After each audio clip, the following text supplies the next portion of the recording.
Hello there!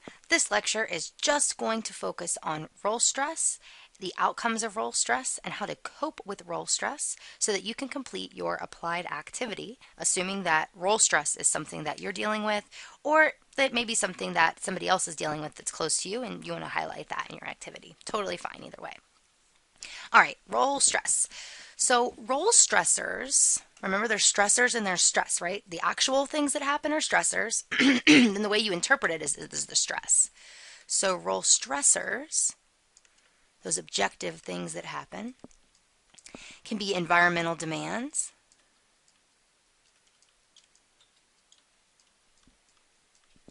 or constraints or events that make it difficult to fulfill important roles in your life.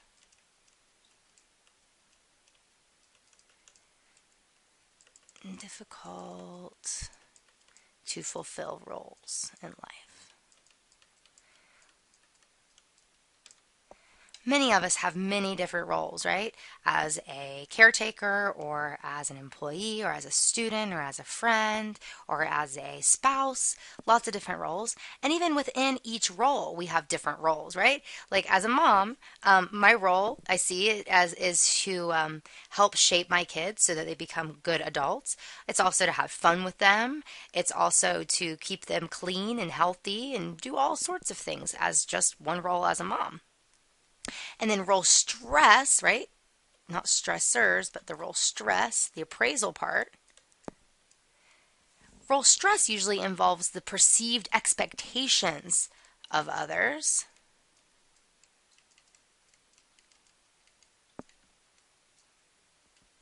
and the perceptions of demands in the work environment.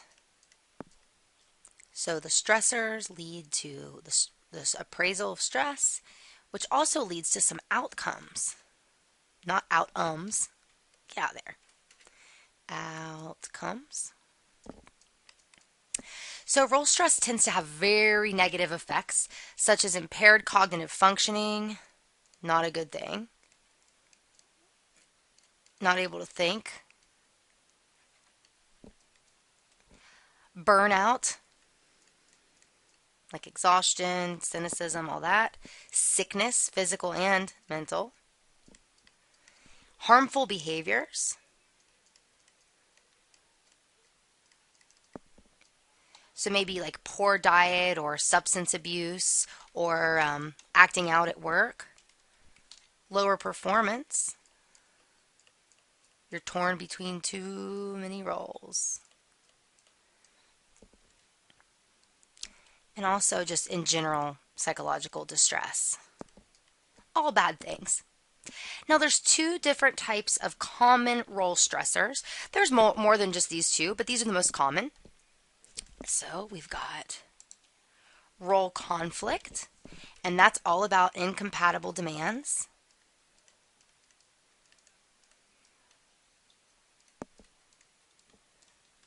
And there's four different types of role conflict. There is inter-role conflict. Inter-role.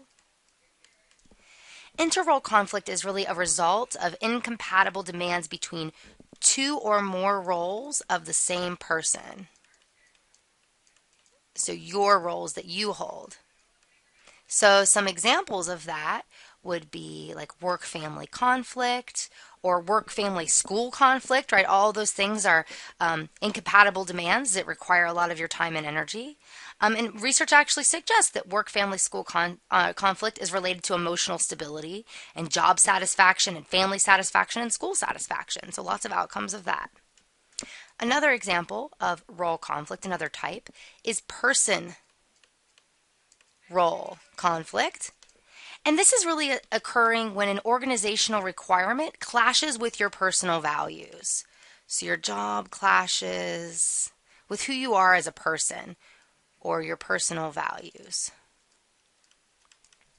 So for example, if you're a vegan and you have to work as a butcher, that's going to be problematic, right? That doesn't match who you are. You are a bad fit for that job. If you are afraid of public speaking and You don't like to read, you probably shouldn't be a professor, right? Because that would be clashing with your personal values of what you prefer to do and who you are. Okay. Intrasender role conflict. So intrasender. So intrasender role conflict happens when a single role sender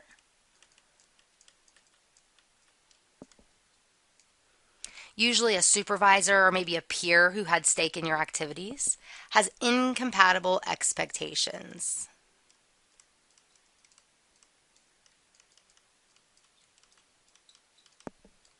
So, for example, if you have a boss that's continuously changing performance standards and policies or procedures, telling you to do one thing one day and then something else the next, that's going to be intrasender role conflict. And then finally, the most common type is intersender role conflict. This is when you have two or more role senders that expect different behaviors. So 2+ role senders. So like, again, like a supervisor or a colleague has a stake in your activities, or a customer even. So 2+ role senders expect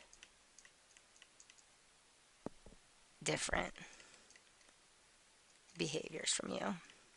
So a really good example that I can think of would be my husband. When he was flying Grand Canyon helicopter tours, the boss really wanted them to fly safely.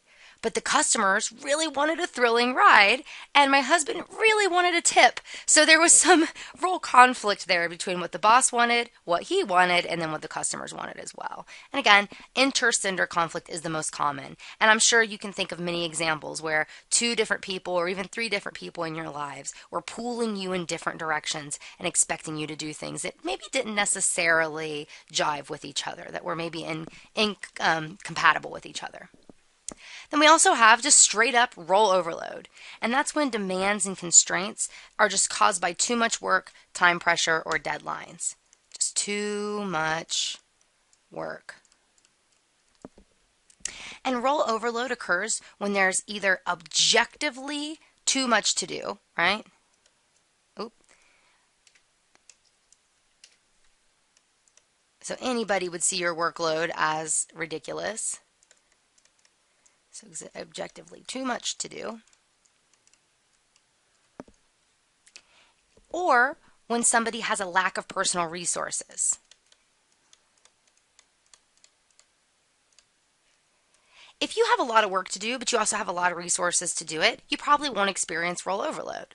Conversely, if you have a manageable workload, but you have a lack of resources, you're probably still going to experience role overload, because you need those personal resources to fulfill your duties and your commitments and your responsibilities.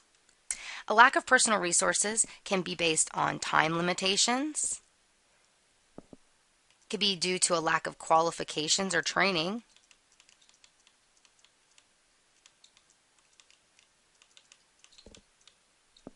Or it can be due to a lack of support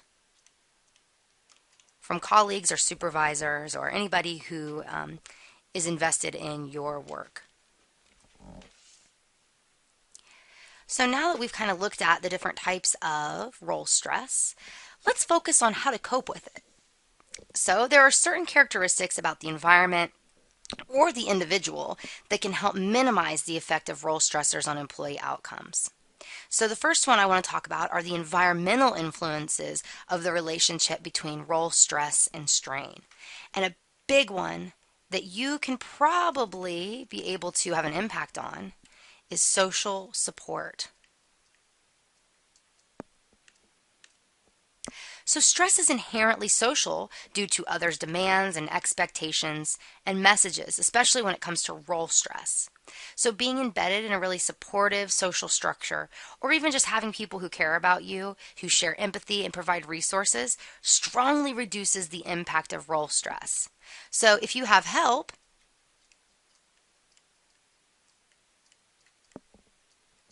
being taxed is not as harmful.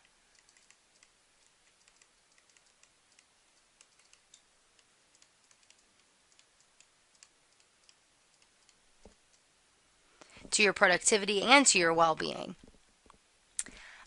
So if you're experiencing this role stress, try to reach out and get social support and get help. Communicate what you're going through with other people and commiserate with them and try to get them to help you out, especially on the job. Or you could talk to your husband or your wife or whoever else is in your life that's pulling you in a different direction and just kind of communicate with them what's going on and that you're feeling overloaded and see if you can work together to come up with a solution. Now, another way to cope, which may or may not be feasible for you to actually act on, would be having job control. Because having control over your work allows you to have autonomy, so the freedom to do your job the way that you see fit, participate in decision making,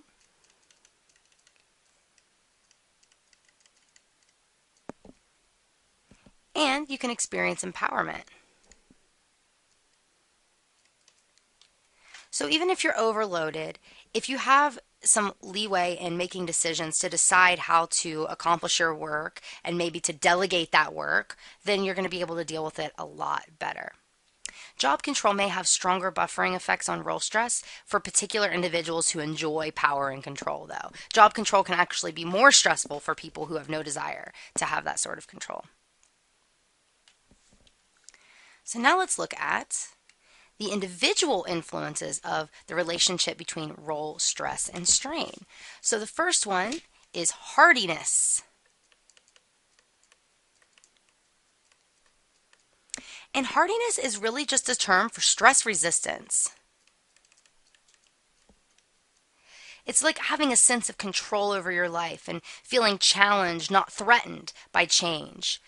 It's really a desire to meet challenges, not feel defeated.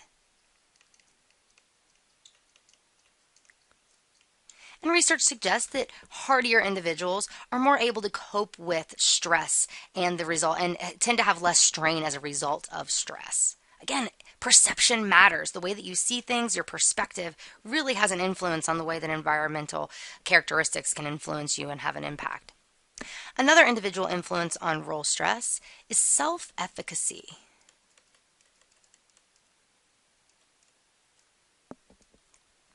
So this is really the cognitive valuation of your perceived ability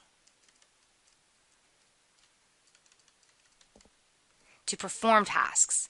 And those with more self-efficacy tend to persist with coping efforts and experience reduced strain.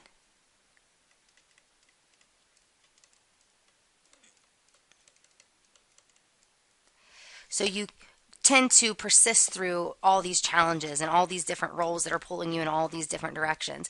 And you feel capable, have the ability to manage those different situations that you're dealing with. Another individual influence of role stress and strain is negative affect.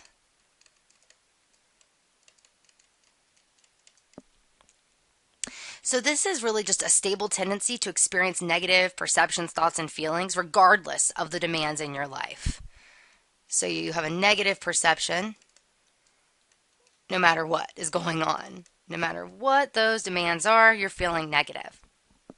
Now, one way to kind of try to harness hardiness and self-efficacy and reduce negative affect is through having something called a growth mindset. And having a growth mindset can help you develop hardiness. I'm like saying, I'm up for a challenge, or self-efficacy, like I can do it. And also to avoid that negative affect, like saying, I should learn from this instead of everyone's always out to get me no matter how hard I try. Now, people with a fixed mindset tend to feel like you're born with a certain amount of intelligence, right?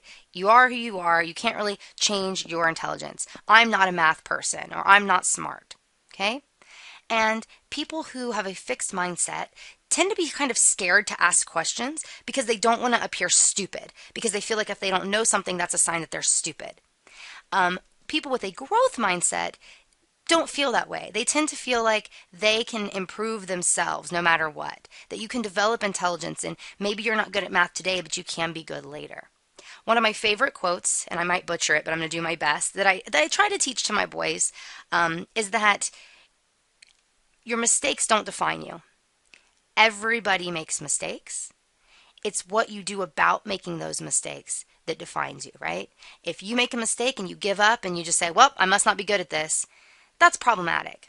But if you're willing to make mistakes and learn from those mistakes and improve and realize that the path to mastery is filled with mistakes, you're going to be better able to persist through challenges and to find creative solutions to issues, right? Because people with a fixed mindset avoid challenges, but people with a growth mindset embrace them. They see them as an opportunity to better themselves and strengthen their skills. As such, people that have a fixed mindset tend to give up, and then people who have a growth mindset tend to persist. People with a fixed mindset see effort as kind of like fruitless, or maybe as a sign that they aren't inherently smart and they have to try too hard. But people with a growth mindset see effort as that path to mastery, right? They realize that getting better takes hard work and they're going to make mistakes along the way. People with a fixed mindset tend to ignore useful feedback because they don't think they can improve anyway. And then people with a growth mindset, and this is one of the hardest things to do, can learn from constructive criticism and accept it and do something about it.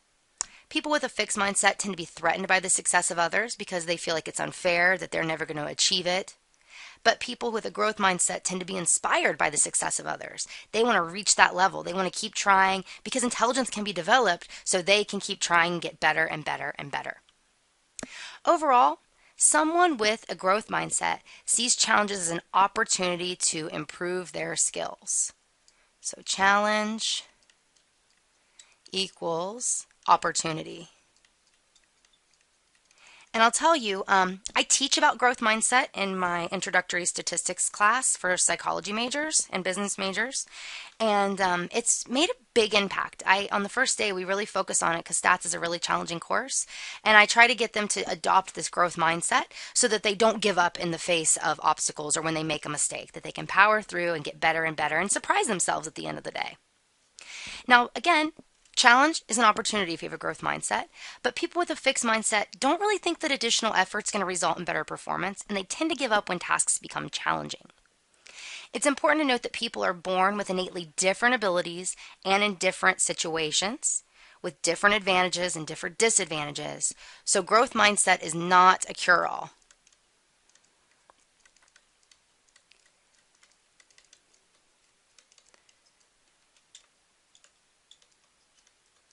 Right? Some of us are born with better abilities, and some of us are born in better situations with more resources. But growth mindset can help you do the most with what you have.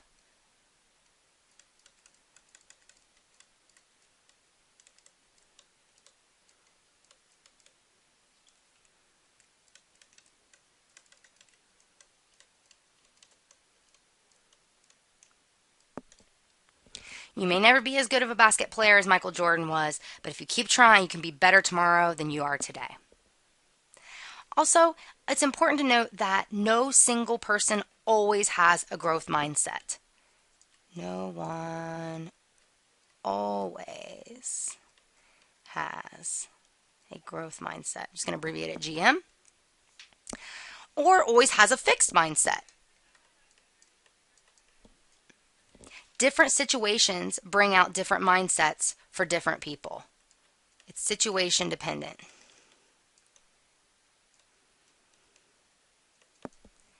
So for example, I feel really capable that I can learn how to do anything I want in Microsoft Office. But as soon as the internet stops working, I immediately call my husband. I typically assume that anything I try to do will not fix the problem because I have no idea what I'm doing. So I have a growth mindset about Microsoft Office, but a fixed mindset about my ability to solve technical issues with internet connection. Now finally, I want to point out that enabling can hinder people.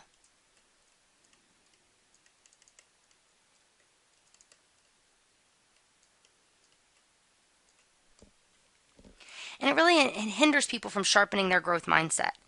Growing your brain is sometimes uncomfortable, so if you know that there is somebody who will do the challenging task for you, you're really not inclined to put forth the effort to stretch your skills.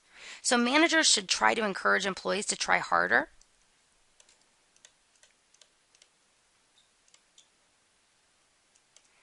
So encourage employees to try harder, but they need to avoid micromanaging.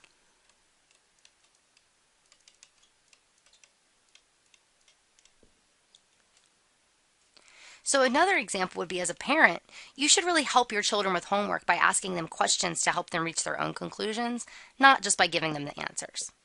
So, research by Carol Dweck suggests that having a growth mindset improves people's performance, wellness, and prospects in life. So, if you are experiencing role stress, I hope that, thinking about growth mindset and also thinking about developing, hardiness, self-efficacy, and or reducing negative affect, and also thinking about trying to build social support and more job control are going to help you think about ways to deal with the role stress that you're experiencing.